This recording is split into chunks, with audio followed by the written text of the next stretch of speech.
Be preparing for that this coming weekend. Yeah, like I said, I'm the Mexican monster for a reason. I love the knockouts, and people love to see, a brutal and savage fight. So that's exactly what I'm gonna give them. I feel better when I get a knockout and I stop a person. So that's exactly what we're gonna do. The Mexican monster is gonna keep continuing being the Mexican monster.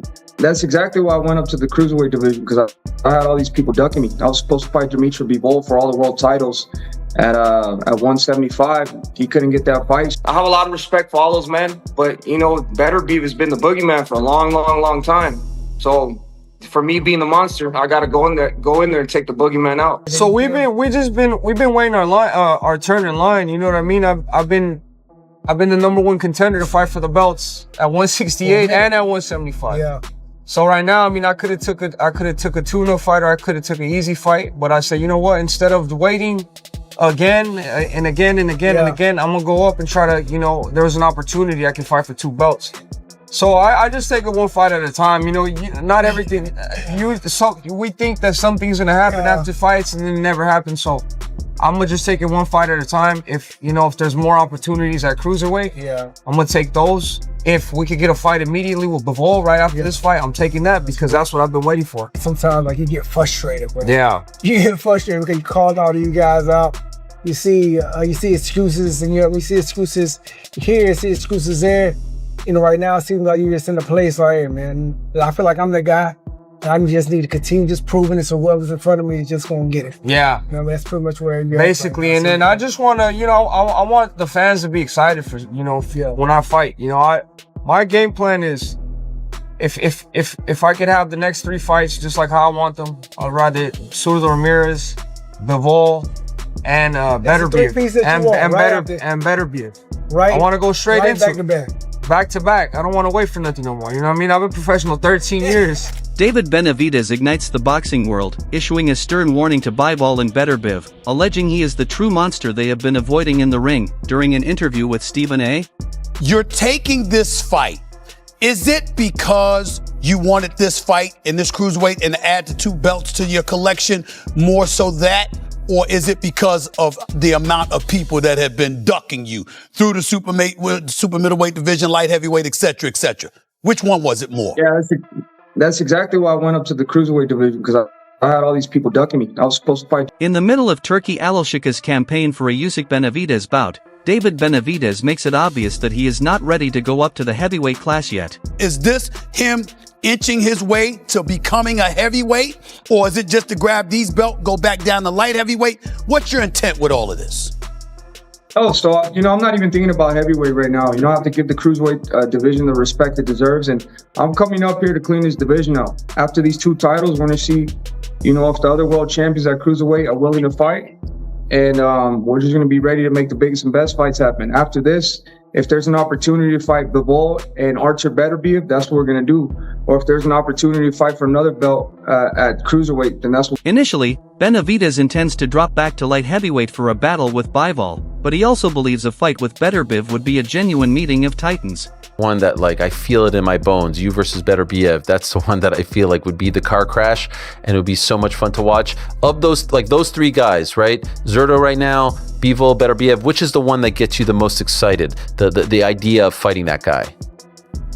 To be honest with you, the one that gets me the most excited is probably Beterbiev, because, it's just 2 monsters coming at a collision course. And that's what people want to see at the end of the day. I feel like I have a lot of respect for all those men, but, Beterbiev has been the boogeyman for a long time. With a long-running battle with Canelo Alvarez now over, David Benavidez claims he is ready to move on, emphasizing that many other fighters deserve a chance. That he emphasizes that his performances are still the core of his career and the reason people love him so much. Benavidez is now completely focused on hard training and high-level performance, rather than pursuing battles that never happened. When I said back then that I forgot all about, I'm forgetting all about a Canelo fight, I meant it. I don't think I'm gonna fight Canelo. If it happens, I'll be really surprised. But I still think it could happen. But that's why, you know what I mean, I'm calling out the other big names. Canelo's not the only fighter there, and I can make an even bigger name for myself once I go through Beterbiev, Bivol, and Artur Ramirez. So this is just for me I'm always gonna need a person to fight, you know, and Canelo's not the only guy in boxing, you know what I mean? I think with these types of performances I give the people, I think whatever fight I'm gonna be in, they'll enjoy whatever fight. After a long wait that only exacerbated his unhappiness, Benavidez believes he has learned to move on and concentrate forward. After his decisive victory over Ramirez, he is now waiting for Beterbiev or Bivol to answer to his calls. Both fights pique his curiosity, but Bivol remains his top goal. Benavidez feels he understands how to break him down from previous sparring bouts and is convinced he can take control when they meet again. 13 years, you know what I mean? Once you get tired of waiting, you know what I mean? And then I feel like I'm in the prime of my career right now, 29 years old. I feel good, I'm motivated, I'm ready, I'm hungry, and I want this. Yeah, so with Bivol, I heard that you sparred him before, right? You sparred him, yeah. And Beterbiev too? I never sparred Beterbiev, but I sparred Bivol. Yeah, so you already know what's looking like. Bivol is a good fighter, he's a sharp fighter, super sharp fighter. But the thing I've always said about myself is that once I get in there with a good fighter, a great fighter, I get even better. Following that amazing victory, the boxing world has heaped accolades on Benavidez, with famous trainer Robert Garcia stating that the term Mexican monster fits him well. Mike Tyson came up with the moniker, which Garcia believes is ideal for him. He anticipated Benavidez to win, but the way he dominated exceeded expectations. Garcia confesses that since then, his respect and affection for Benavidez have grown even deeper. Benavidez, man, that fucking look. That for some reason they gave him that name, man. He's a fucking monster. It was Tyson. It was Tyson that gave him the name. Yeah, exactly. Yeah, I did hear that. Look, I did pick Benavidez to win. Yes. But not in the way he did, man. That motherfucker. You know, I thought gaining 25 pounds. I thought he'd still be fast, but not. I always said he's not gonna have the same speed.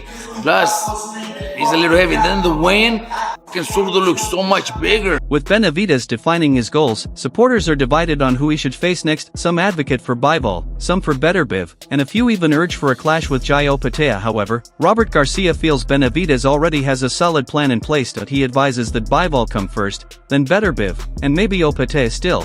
Garcia thinks that the Opetaia bout will take place anytime soon, especially with the uncertainty surrounding Zuffa boxing. This is the real deal, man. That motherfucker is a monster, bro.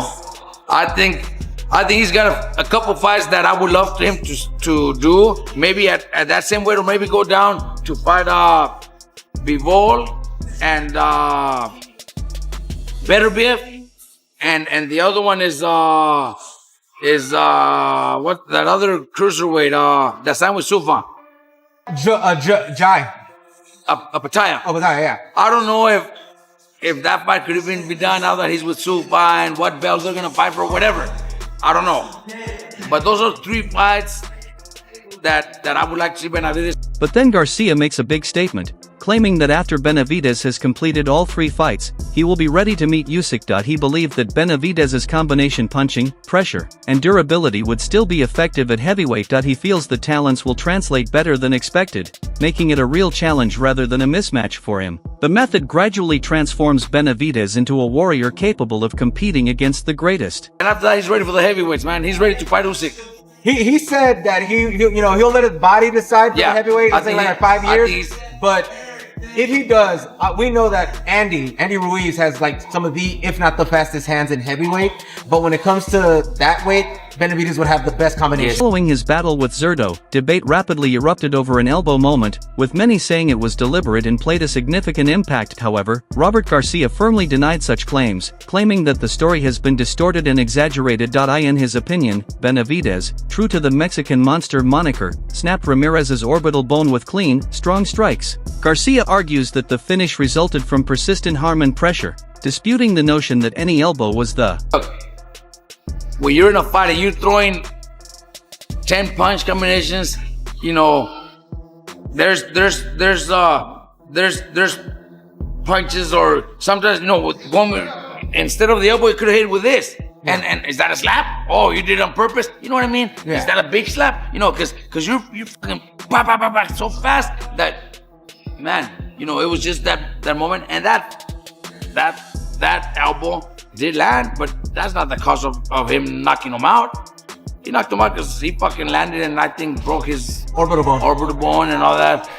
Regardless of the commotion, Benavidez's climb to the title of Mexican Monster has been recognized by boxing's leading voices. As he continues to call out combatants and identify potential next actions, Max Kellerman enters the discourse with a new perspective. While fans discuss Bivol and Jaio Pataya, Max is more interested in a confrontation with Beterbiev. He views it as a clash between two powerful forces who thrive under pressure, and predicts a nasty, action-packed battle in which both guys bring unrelenting energy from start to finish. Beterbiev against David Benavidez? Benavidez? Man, that's a war. That's a beautiful fight. Leave the kids at home for that one. Dude, that's going to be, I'll say it right now, that's going to be one of the greatest slugfests of all time in the light heavyweight division. Too. Yeah. Arthur showed me I know he can do that too. That's the thing about Beterbiev. He can box. Yes, he can. What is it like if you run into a guy who has all the toughness you have and everything and the power, and he can box? It's just two bad motherfuckers just colliding and trying to fucking get the survivor of the fittest. Who's the strongest? Building on that point, Max argues that in a fight between such formidable boxers, the one who is smartest in the ring will win. Referring to Teddy Atlas, he adds that, while Benavidez has demonstrated guts and force, the true advantage may be Beterbiev's planned approach. In his opinion, strength alone will not determine this type of clash. It boils down to ring intelligence, decision-making, and who can remain calm under duress when both combatants are stretching their limits. You have to be who's the strongest. You can't back down. You can't back down. Because you know what, I believe it's Teddy Atlas. I quoted Teddy on the broadcast too, who said, I spent years talking boxing with Teddy. When two really tough guys meet, you know who's tougher? The smarter one. The smarter one winds up tougher. And as great as Benavidez has looked recently, he's nice. Beterbiev is a smart, He's going to be what, 41 in January? That's what's...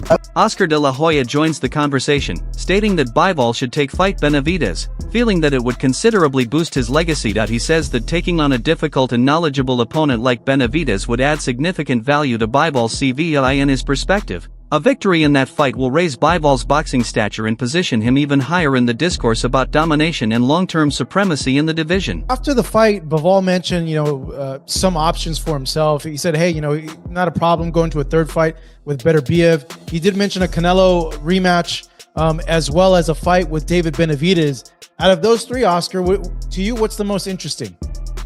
Wow. I think Benavidez is very interesting. I think that's a hell of a fight. Wow. I mean, if he's willing to do that, if he's willing to be great and fight Benavidez, my gosh, that would solidify, Bivol's, Hall of Fame career for sure. When it comes to selecting a winner, De La Hoya favors Benavidez, claiming that activity offers him a significant advantage against Bivol. He praises Benavidez's punching speed and power, as well as his footwork, which he says is exceptional even at the top level. What strikes him the most is Benavidez's ability to adapt to diverse styles, which he considers a crucial component. In his opinion, adaptation might play a critical part in giving him a legitimate opportunity in a bout with Bivol. But look, yeah, he proves to the world that he's the best at 175. So, I think that's a hell of a fight. That would be a hell of a route to take. Would you favor him or Benavidez in that? Well, that's a tough one. That's a tough one because, I would go with Benavidez because he's more active. He throws more punches. He has better footwork, obviously, than Beterbiev. He's smarter up there. He knows how to think, knows how to adjust. Yeah, I would favor Benavidez. Meanwhile, as Benavidez continues pushing for a fight with Bivol, the trilogy with Beterbiev still hangs in the balance. Showbiz the Adult argues that the third fight should happen sooner rather than later, pointing out that delaying it only works against Beterbiev with age. He also believes Beterbiev remains a dangerous challenge even if Bivol steps in again. In his view, Bivol would have to climb a mountain to overcome the relentless pressure and power that Beterbiev consistently brings into the ring. Duck David Benavidez. Bivol decides to take on Beterbiev Riyadh season for the third time instead of Benavidez. That is clearly not a duck. Let me count the way. One. They are 1 for 1. For Bivol to just run off would be diabolical. Another thing, if Bivol fights Benavidez and not Beterbiev next, that's another year of Beterbiev getting older, further away from his prime. Benavidez is young. Beterbiev is old. So you got time. Don't forget, Beterbiev is scary. Bivol versus Beterbiev is a hard fight for. And that is where things are right now. A flurry of comments, callouts, and confidence from all sides. With Benavidez in the heart of it all, however, the fundamental question is straightforward: who genuinely backs up the words when the time comes? Leave your choice in the comments. Tell us who you believe will win these ideal matches. Remember to like, subscribe, and stay tuned for more fight breakdowns like this.